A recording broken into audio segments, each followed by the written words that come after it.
Assalamualaikum warahmatullahi wabarakatuh. Halo teman-teman, kembali lagi dengan saya Istiqomah Hidayati.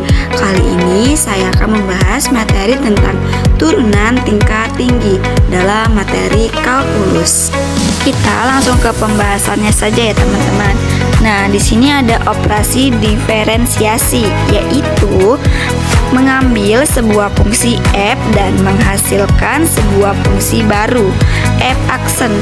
Jika f aksen sekarang kita diferensiasikan, kita masih tetap menghasilkan fungsi lain, teman-teman. Dinyatakan oleh f2 aksen atau dibaca f2 aksen, teman-teman. Dan disebut turunan kedua dari f, dan gilirannya dia boleh didiferensiasikan lagi.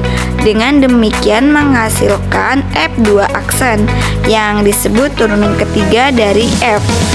Turunan keempat dinyatakan f pangkat 4, turunan kelima dinyatakan f pangkat 5, dan seterusnya.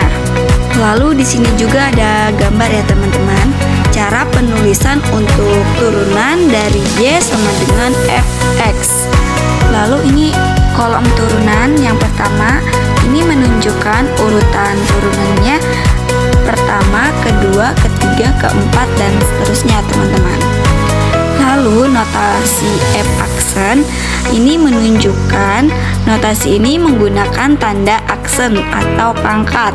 Misalnya f aksen x untuk turunan yang pertama, dan f2 aksen x untuk kedua, dan f pangkat n x untuk turunan ke n. Lalu notasi y aksen, yaitu notasi ini lebih singkat teman-teman. Dia menggunakan aksen juga, seperti y aksen, y2 aksen, sampai y pangkat n, teman-teman. Lalu notasi D ini menggunakan operator D ya teman-teman. Misalnya DXY itu untuk turunan pertama, dan D2XY untuk turunan kedua, dan seterusnya teman-teman. Lalu notasi Leibniz ini adalah notasi yang sering digunakan dalam fisika dan teknik teman-teman.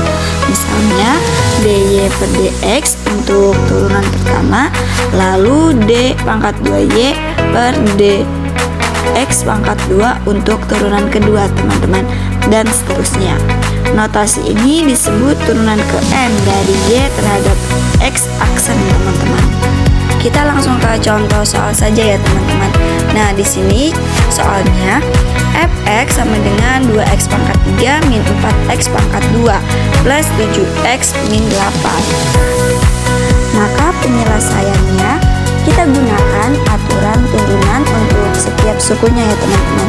Maka f aksen x sama dengan, nah, turunan dari 2x pangkat 3 ini kan menghasilkan 6x pangkat 2. Lalu turunan dari min 4x pangkat 2 ini menghasilkan min 8x. Lalu turunan dari 7x adalah 7, dan turunan dari konstata min 8 adalah 0 teman-teman. Lalu f2 aksen x sama dengan, nah, kita turunkan turunan kedua, sekarang kita turunkan lagi hasil turunan pertama ya teman-teman. Nah, jadi turunan dari 6x pangkat 2 itu kan menghasilkan 12x. Lalu turunan dari 8x itu 8. Lalu turunan dari 7, turunan dari konstata 7 ini nggak ada ya teman-teman, jadi menghasilkan 0. Jadi tidak bisa ya teman-teman. Lalu langkah ketiga ini f3 aksen x sama dengan, nah, kita turunkan lagi ya teman-teman, 12x. Ini turunan dari 12x ini kan 12. Nah, turunan dari 8 ini 0 teman-teman. Nah, langkah terakhir ini f pangkat 4x sama dengan turunan dari 12 kan nggak ada ya teman-teman, jadi hasilnya 0. Karena turunan fungsi 0 adalah 0, maka turunan keempat dan semua turunan tingkat yang lebih tinggi atau higher order derivative dari f akan 0. kita telah memperkenalkan 3 cara penulisan untuk turunan. Sekarang disebut turunan pertama dari Y sama dengan Fx, yaitu notasinya adalah F aksen X turunan Y untuk DY per DX. Oke teman-teman, materi dari saya cukup segitu. Semoga bermanfaat. Saya akhiri, wassalamualaikum warahmatullahi wabarakatuh. See you.